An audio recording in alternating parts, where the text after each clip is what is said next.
She was to be hanged at sunrise, an unwilling spectacle in the heart of Dust Devil Gulch. Poisoned Old Man Henderson, a harsh whisper slithered through the assembled crowd, cleaned out his strongbox and thought she could disappear into the desert. The sentiment, venomous and certain, was echoed by others. She'll swing, for that sun climbs much higher. Dust, kicked up by dozens of worn boots, hazed the air around the crude gallows erected in the center of the town square. Rough-hewn wooden crates, a thick rope, and 2 unevenly planted posts, this was Dust Devil Gulch's stark instrument of what they called justice. At its epicenter stood Abigail Mitchell. Her wrists were tightly bound with coarse rope, the skin beneath rubbed raw.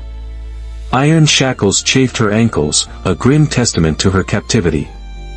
The dress she wore, once a respectable blue calico, was now a ruined garment, clinging to her in ripped sections, dark with grime, dried blood, and the spittle of her accusers.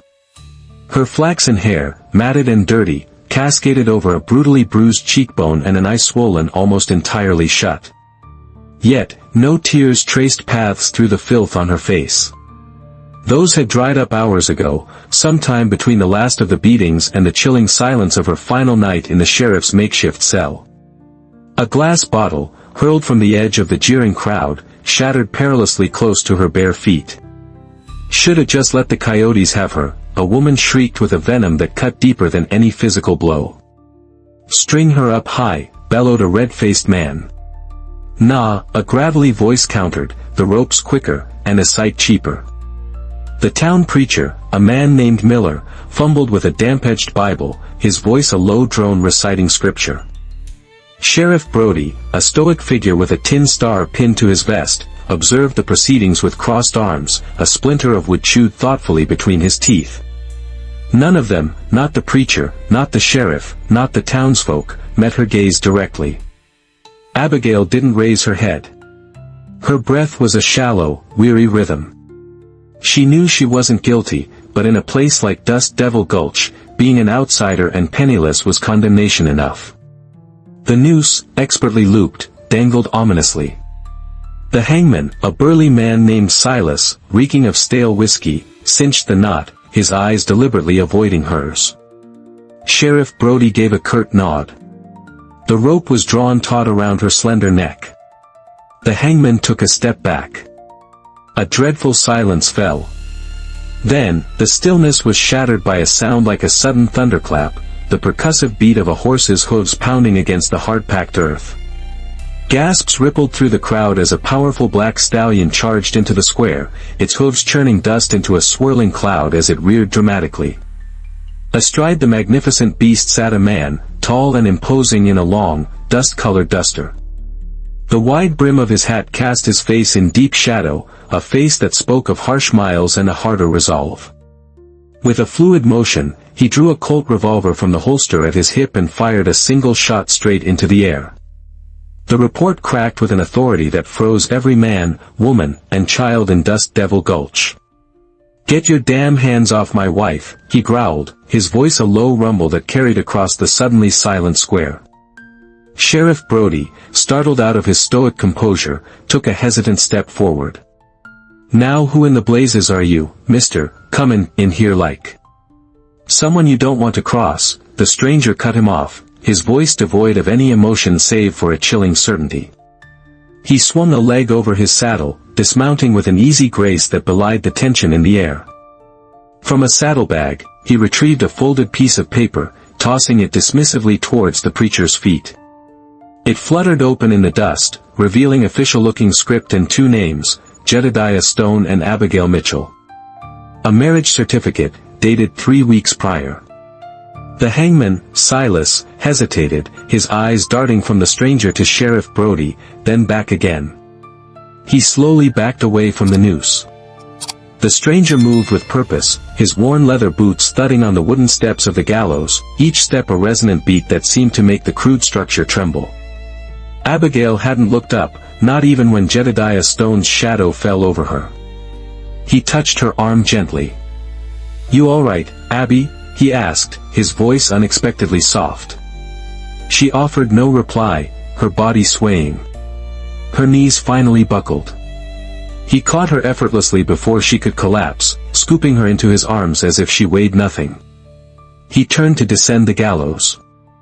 A shot suddenly rang out from the edge of the crowd, a townsman emboldened by anger or fear. But Jedediah's reflexes were like lightning. He spun, his own revolver seemingly appearing in his hand, and fired. The shooter yelped, clutching his arm, and dropped his weapon before the echo of the first shot had even begun to fade. Chaos erupted. Townsfolk screamed and scattered. Jedediah, with Abigail still secure in his arms, swung back onto his stallion in one fluid movement. He kicked the animal hard in the flanks, and the powerful horse bolted, charging through the scattering remnants of the crowd. Dust and shouted curses trailed in their wake. More bullets tore through the morning air, whistling past them. People yelled, some in fear, some in outrage. Another gun fired from a rooftop. Jedediah ducked low, instinctively shielding Abigail's slighter form with his own body.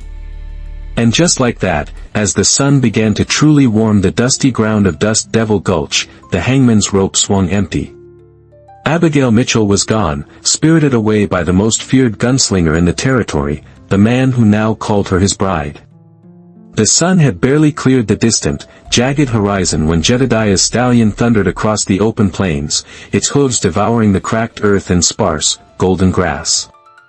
Abigail remained slumped against his chest, unconscious, her face a ghostly white against the grime and dried blood that stained her tattered dress.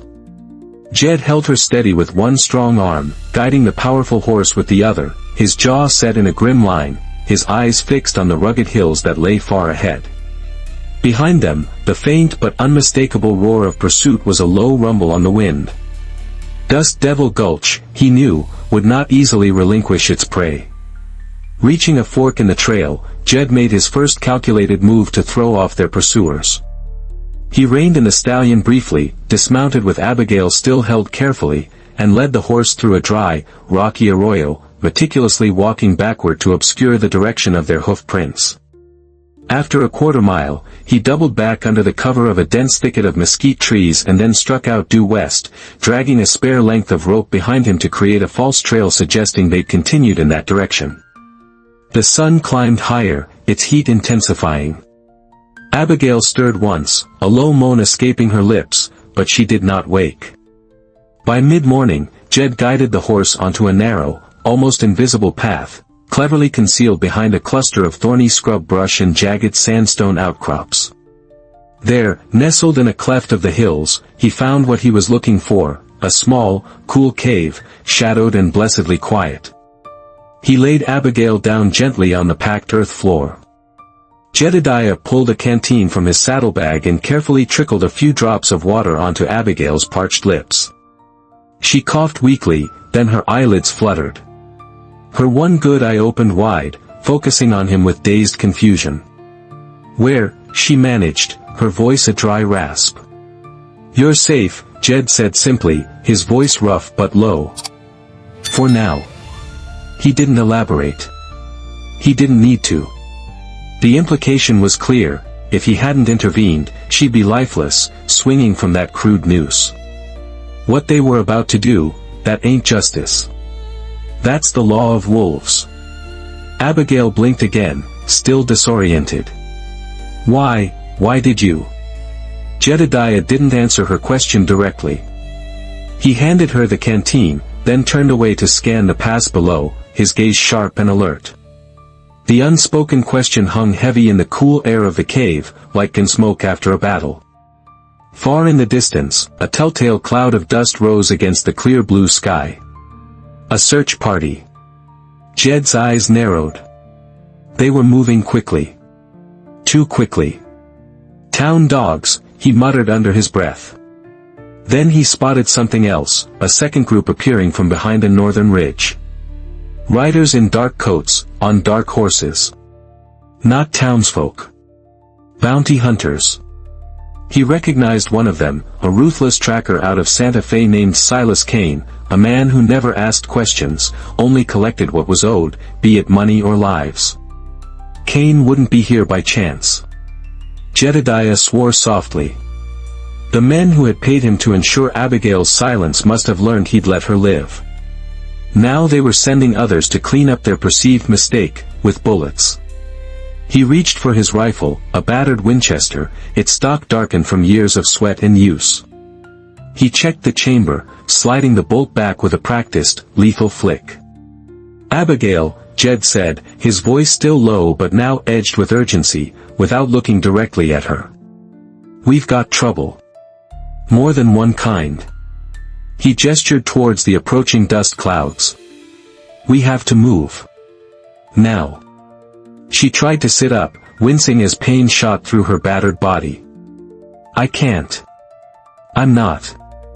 "You don't need to run far," he interrupted, his gaze already assessing the terrain around the cave. "You just need to trust me." He led her through a narrow chute of rock that curved behind a steep ridge, then directed her to crouch low behind a high cluster of weathered boulders.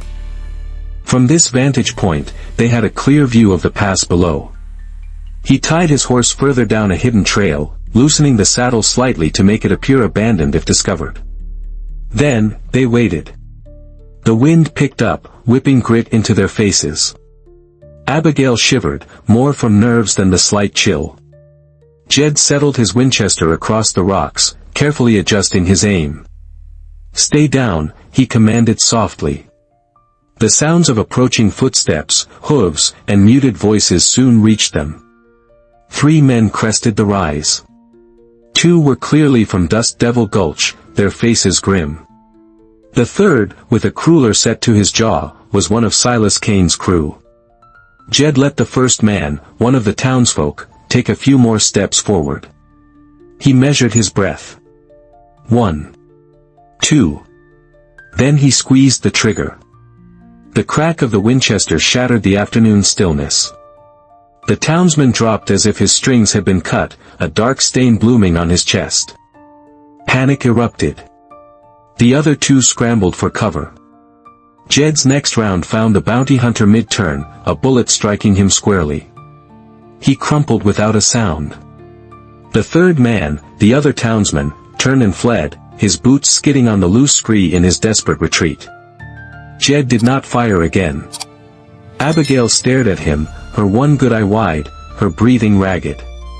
He lowered the rifle and finally met her gaze.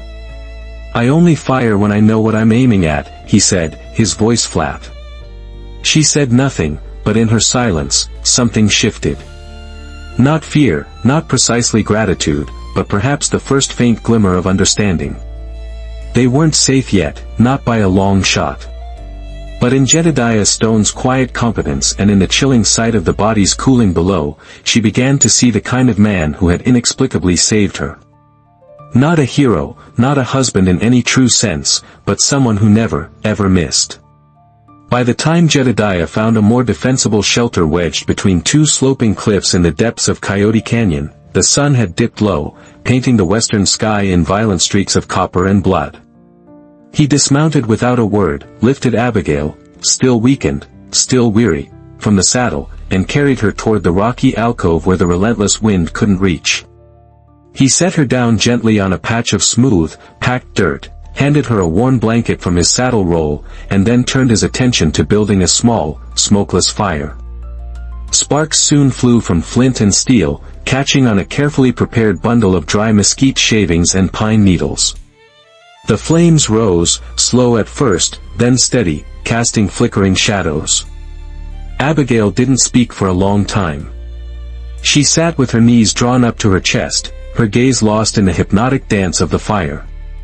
Her throat was raw, her muscles screamed with the ache of days filled with fear, confinement, and the jolting rhythm of their flight. But her mind, sharpened by adversity, was alert, watching, waiting. Jed sat across the small fire from her, the flames a wavering barrier between them. He cleaned his Winchester with methodical precision, each motion deliberate, quiet, honed by long practice. The shifting firelight played across his face, sometimes hiding his eyes in shadow, sometimes revealing the faint, pale line of a scar that ran down his neck like a crack in old armor. Finally, Abigail found her voice, a hoarse whisper. "You never answered me," she said. "Why did you really save me?" he didn't look up from his task. I did what needed doing. That's not an answer, Jedediah. He paused, then glanced at her, the firelight flickering in his usually unreadable eyes. Because you didn't cry. She frowned, confused. What? When they dragged you through that crowd in Dust Devil Gulch, tied your hands, pulled that rope tight around your neck, he explained, his voice even, you didn't beg. You didn't scream. You didn't cry. He leaned back, resting his arms on his knees. Only the innocent ones, the ones who know deep down that crying won't change a damn thing, they stay quiet like that. The guilty ones? They always make the most noise. Abigail turned back to the flames, unsure if she felt understood or more deeply accused. I didn't cry because I knew no one would listen, she whispered, the words barely audible above the crackle of the fire. Exactly, Jedediah said. That's how I knew. The silence that followed was thicker, more charged than before. She shifted uncomfortably. You seem to know a lot more about me than you should, she said, a new suspicion dawning. Jedediah's hands stilled their meticulous work on the rifle. You knew my mother died of a fever last spring, Abigail continued, her voice gaining a tremor of accusation. You knew about the old burn scar on my left hand, the one I got as a child. That I worked for Henderson up near Willow Creek. You knew things no stranger could. Her gaze, though when I was still swollen, was sharp and direct. I watched you for 12 days, Jedediah interrupted, his voice quiet but steady, cutting through her rising agitation. Before they arrested you. Before the hanging. Her blood ran cold. Watched me. I was hired to kill you, Abigail, he stated, the words blunt, devoid of apology. A clean job. One shot, make it look like an accident. Done. Abigail's breath hitched in her throat. She couldn't speak, couldn't move. The man who had pulled her from the gallows, who had shielded her with his own body, had initially been her executioner. But I didn't, he continued, finally looking at her, truly looking. I couldn't. Because I saw how you lived.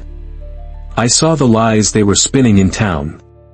I saw you give your last piece of bread to that starving stray dog behind the saloon. I saw you take a tongue lashing from Henderson's foreman for defending that young serving girl he was pestering. I saw the fear in Henderson's eyes whenever you were near, not yours.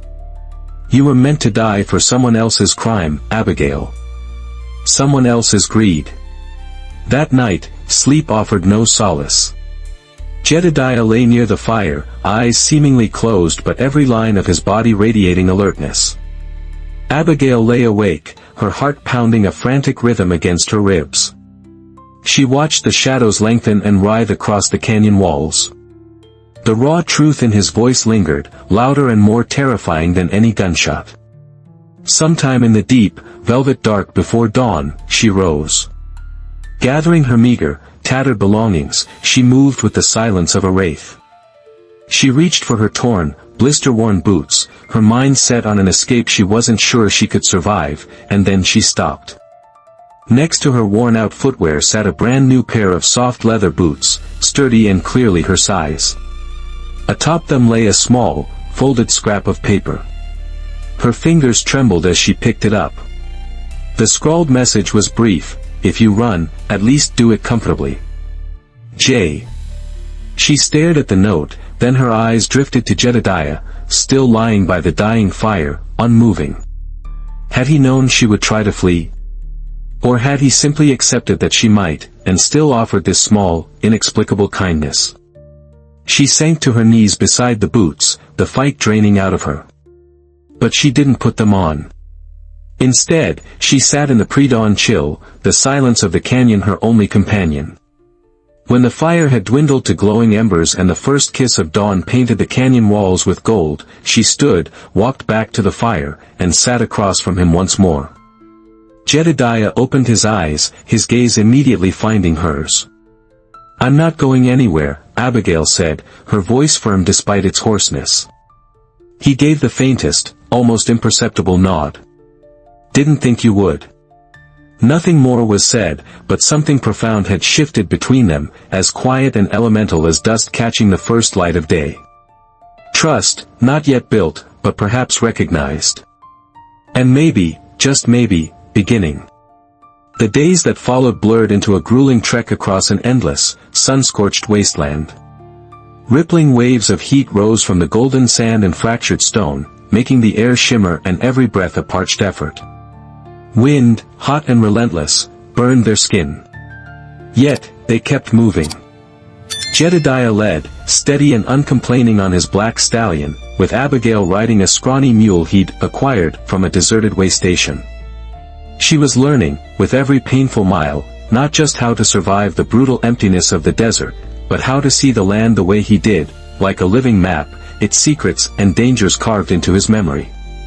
She had never imagined herself capable of crossing such an unforgiving expanse. But with him, she didn't just endure it, she felt herself changing within it, a hardening and a sharpening of her spirit. Jedediah began to teach her how to aim, how to use the heavy Colt revolver he'd taken from one of the fallen bounty hunters. It started with discarded tin cans and bleached rabbit skulls balanced precariously on weathered stones. Her hands shook at first, her whole body flinching every time the revolver bucked and roared in her grip. But Jed was patient, his instructions sparse but precise.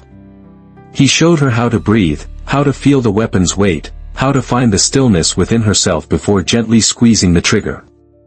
He never raised his voice, never pushed her too hard, often just standing behind her, his hand briefly covering hers to adjust her grip, his voice a low murmur. "Don't shoot to scare, Abby," he'd said one evening, the setting sun casting long shadows.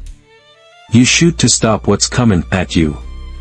And if you miss, you breathe again, aim again, and shoot again. Hesitation gets you killed." One night, under a vast, indifferent sky scattered with a million brilliant stars, the silence broken only by the crackle of their small fire, she asked him about his life before. "What were you like, Jed? Before all this?" Jedediah poked the fire with a dry branch, sending a shower of sparks into the darkness. The flames danced and cracked, mirroring the turmoil she sensed within him. "I was a soldier first," he said, his voice distant. "Then a bounty hunter for a time. Then, nothing." "Why nothing?" she pressed gently. He stared into the flames for a long, contemplative moment. "Because killing folks is easy, Abby. Living with it after, that's the hard part." Abigail looked at him then, not just as the stoic gunslinger or the man who had snatched her from the jaws of death in Dust Devil Gulch. She saw the immense weight he carried on his shoulders, the untold years of hardship pressed into the weary creases around his eyes, the countless nights he likely didn't sleep. "I don't think you're nothing, Jedediah," she said quietly, the words heartfelt. He didn't answer, didn't even look at her, but she thought she saw some of the tension ease from his broad shoulders. They were nearing the edge of the wastelands, the terrain slowly transitioning from barren sand to sparse scrub and rocky outcrops, when the ambush came. It was swift, brutal, and without warning. Just the sharp crack of a rifle, followed almost instantly by its echoing report through the still air. Jedediah jerked violently in the saddle, a strangled groan escaping his lips as blood blossomed like a grotesque flower across his left shoulder. He pitched sideways from his horse, hitting the hard-packed sand with a heavy thud, his hands instinctively scrambling for the Colt revolver still holstered at his hip. For a terrifying moment, Abigail froze, her heart leaping into her throat. A man, his face scarred and cruel, stepped out from behind a dense cluster of rocks. He wore a black vest, the mark of Silas Kane's remaining crew. His own revolver was raised, aimed squarely at Jedediah's chest as Jed struggled to draw his weapon with his good hand. "Drop it, Stone," the man barked, his voice rough and triumphant. "This time, you stay down for good." Jedediah's fingers closed around the butt of his Colt, but he was too slow, weakened by the impact of the bullet and the awkwardness of his fall. Abigail moved. She didn't think, didn't plan, didn't even consciously breathe. Her training with Jed, the hours spent aiming at tin cans and skulls, kicked in with a primal urgency. She drew the spare revolver Jed had given her, aimed as he had taught her, and fired. The gun kicked hard in her hand, its report deafening in the sudden, awful silence. The bounty hunter's body jerked as if struck by an invisible fist, the bullet hitting him center mass. He staggered, his eyes wide with disbelief and a dawning shock, then he collapsed in a heap, his weapon slipping from his grasp to land uselessly in the sand beside him. Silence descended again, total and profound, broken only by Jedediah's ragged, pain-filled breathing as he rolled to his side, clutching his bleeding shoulder. Abigail stood frozen for a beat, the revolver still raised, her arms locked, her mouth trembling. Tears streamed unchecked down her cheeks, blurring her vision, but her hands didn't drop the weapon. Jedediah looked up at her, his face pale and etched with pain. You all right, Abby?" he managed through clenched teeth. She nodded once, a shaky, jerky movement. Then, slowly, as if the gun suddenly weighed 1,000 pounds, she lowered it. Her knees gave way, and she knelt beside him in the dust, her hands immediately going to his wound, pressing hard against the flow of blood that soaked through the fabric of his shirt. "I didn't think," she whispered, her voice choked with a mixture of horror and a strange, fierce clarity. "You did just fine," he said, grimacing as a wave of pain washed over him. I shot him, Jed." "Yes, you did. I didn't want to." Her voice broke. "But I would again. If it meant you lived." Jedediah looked at her then, not with pride, not with fear for what she had become, but with something deeper, something that resonated in the depths of his weary soul. Gratitude. He reached up with his uninjured hand, his fingers gently touching her tear-stained cheek. "You saved my life, Abigail." She shook her head, a small, sad smile touching her lips. "You saved mine first, Jedediah." For the first time since their tumultuous meeting, Abigail leaned in and rested her forehead against his, a gesture of profound, unspoken connection. No more running from each other. No more doubt. The desert wind howled past them, wild and sharp as a shard of glass. But their hearts, for the very first time, seemed to stand still, together. Dusk was falling, turning the sky the color of bruised steel, as Abigail guided Jedediah's weary stallion into the desolate, abandoned mining valley. Jagged, skeletal hills surrounded them like the broken teeth of some long-dead behemoth, silent and watchful under the fading light. Jedediah slumped heavily against her on horseback, his left shoulder bleeding sluggishly through a makeshift bandage she'd fashioned from her own petticoat, a bandage already soaked through twice over. His skin burned with fever beneath her supporting fingers, too hot, then alarmingly pale. She guided the horse slowly, carefully, toward the gaping maw of what looked like an old mine entrance. The support timbers at its mouth were half-rotted, angling precariously. The iron rails of a narrow-gauge track were snapped and mostly buried under years of accumulated sand and debris. A crooked, weather-beaten sign still hung by a single rusted chain, its faded lettering barely legible, Blackwood Mine No. 5. It had clearly been dead for years, forgotten by the world, empty. Perfect.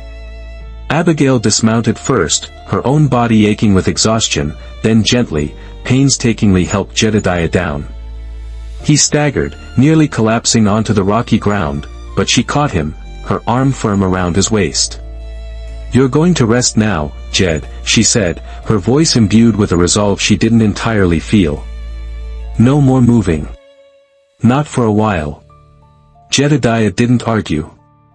He hadn't spoken more than a few pained words since she'd shot the bounty hunter. His breath came in short, shallow gasps, and the color had completely drained from his lips.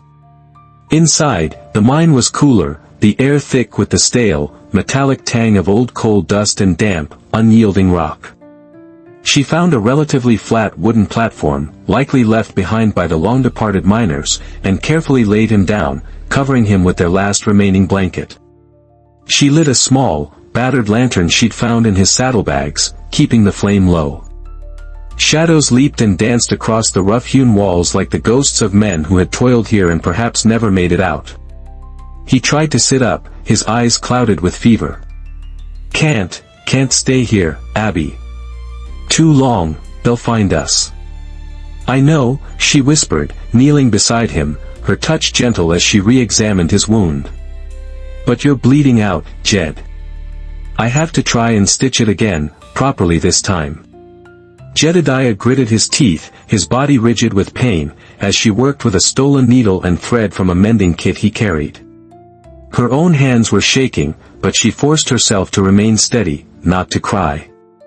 He didn't flinch when the needle pierced his fevered skin, didn't utter a sound, just stared blankly at the dark, oppressive ceiling of the mine shaft as if he could somehow outlast the agony by sheer force of will.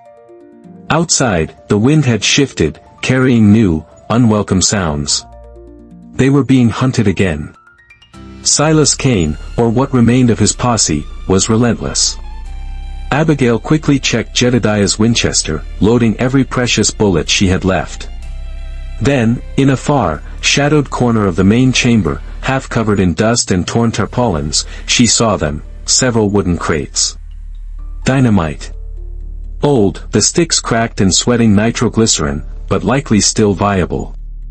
A desperate plan formed in her mind. She moved with an instinct born of pure survival, quiet and fast. She carefully laid out a string of charges along the lower, narrower shaft leading deeper into the mine, connecting them with a length of old fuse line she found nearby. Then, she pulled a loose coil of the fuse up towards the main entrance.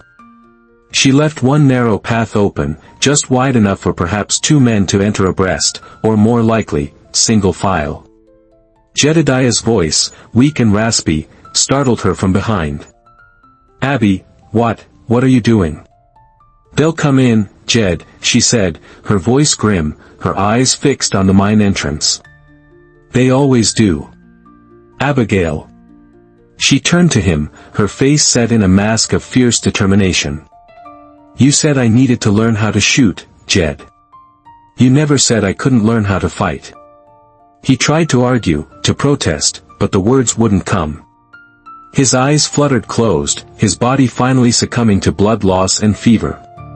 She bent and kissed his hot forehead gently. You stay with me, Jedediah Stone, she whispered fiercely. No matter what. An hour, perhaps more, crawled by in agonizing slowness. Then, she heard them, the unmistakable sounds of hooves on rock, dismounting, then cautious, booted footsteps and hushed, predatory voices. At least 4, maybe 5. They crept down the path towards the mine entrance like wolves sensing a wounded deer in the dark. Guns were raised, the beams of their flashlights slicing the encroaching darkness into nervous, shifting pieces. Abigail crouched, by the entrance, hidden in the deepest shadow, the prepared fuse clutched tightly in her hand, a single matchstick ready in the other. Where is he? Someone barked, the voice echoing unervingly in the confined space. Stone. We know you're in there. They've got to be down here, another voice, Silas Kane's, replied, cold and confident. Stone's too hurt to run far. Find him. Leave the girl if you have to. The man's the contract. Abigail's eyes narrowed. Her hand, holding the match, didn't shake. She waited, her breath held, as the first 2 men, silhouetted against the faint light from outside, passed cautiously into the main shaft. The moment their boots hit the inner track, she struck the match. The fuse hissed to life, a tiny, sputtering serpent of fire. 1 second.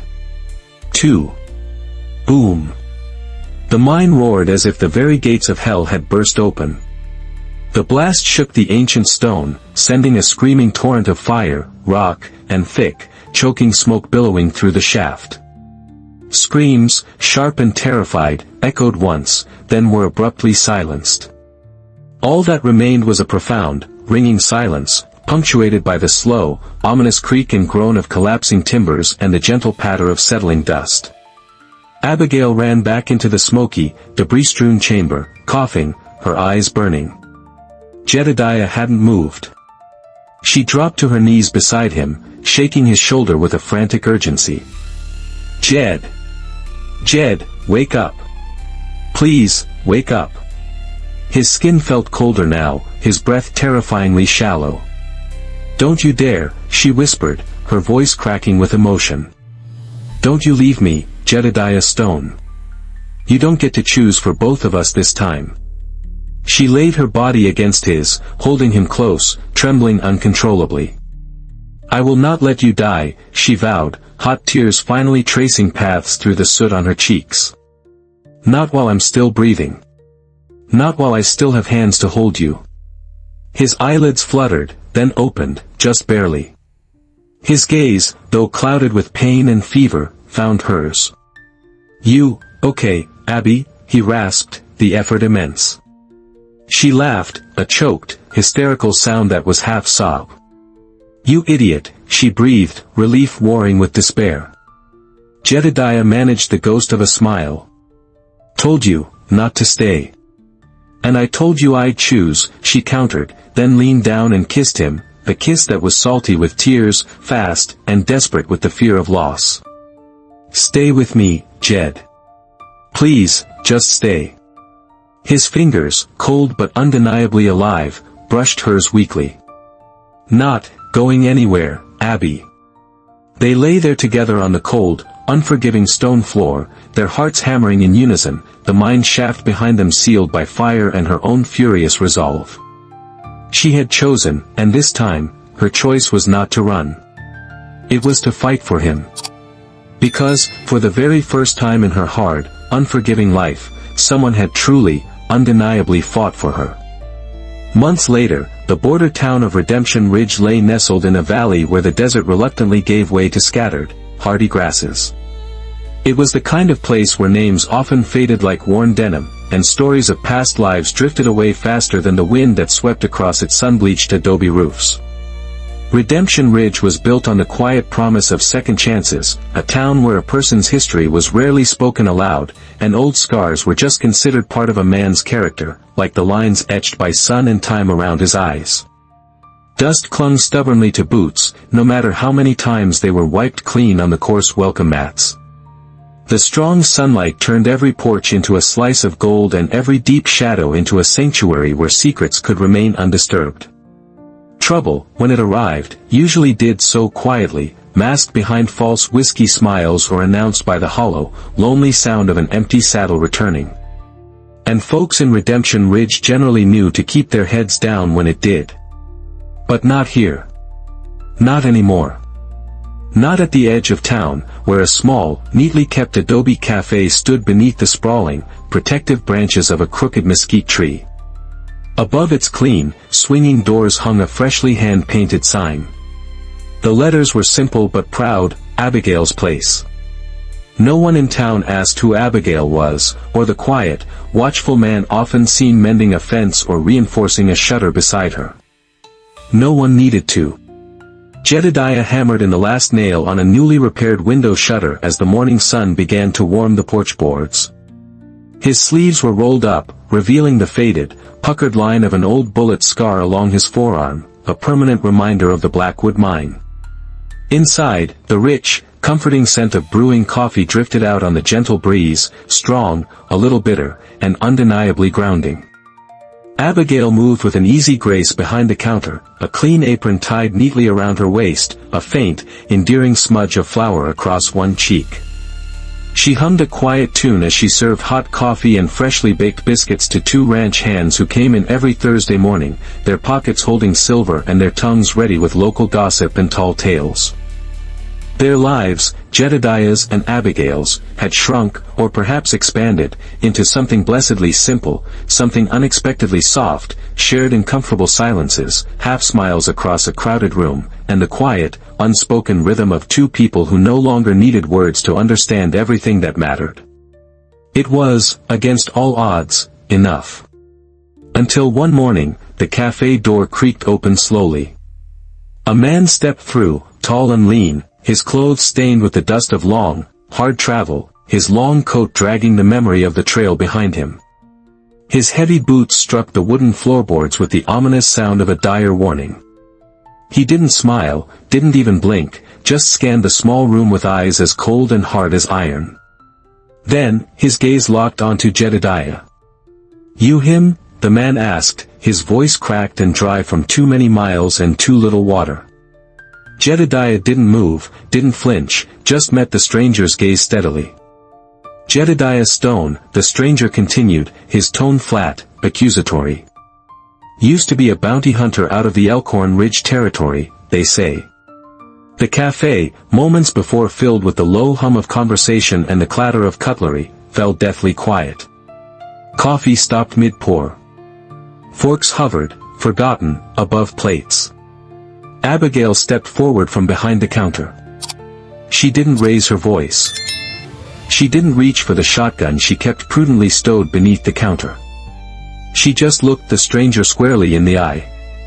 "No," she said, her voice calm but carrying an unshakable firmness. "That man doesn't live here anymore." The stranger raised a skeptical eyebrow. "He used to kill on command, maybe," Abigail continued, her gaze unwavering. "Used to belong to whoever paid the most coin. But not anymore. Now, he belongs to no one. Except, perhaps," she added, a small, almost imperceptible smile touching her lips as her eyes flicked briefly towards Jedediah, "to me." The stranger looked from Abigail's resolute face to Jedediah's quiet, unreadable stillness. Whatever he saw in Jedediah's eyes wasn't an overt threat, but it certainly wasn't weakness either. It was a profound peace, a tranquility earned at an impossibly high price. After a long, tense moment, the stranger gave a slow, almost reluctant nod. He turned without another word and walked out of the cafe, leaving his coffee unordered, his questions unanswered, the dust of his arrival settling back onto the porch. Jedediah let out a breath he hadn't realized he'd been holding. Abigail turned back to him, wiping her hands on her apron, her voice low and intimate, meant only for him. "Not everyone needs an explanation, Jed." A rare, small smile touched Jedediah's lips, reaching his eyes. They stood there for a while longer, the comfortable quiet of Abigail's place slowly returning. Outside, the wind swept a fresh layer of dust across the porch. The sun began its slow, majestic descent behind the distant, purple-tinged hills, throwing long shafts of golden light across everything it touched. Abigail looked towards the glowing horizon, then back at Jedediah, her husband in all but name, her partner in a life neither of them had ever dared to dream of. And she said softly, her voice filled with a quiet wonder, "He was sent to kill me, Jed, but he chose to save me. And in the end, I chose him. Not just to live, but to finally, truly feel alive." What would you have done in Abigail's place when Jedediah laid his gun between you?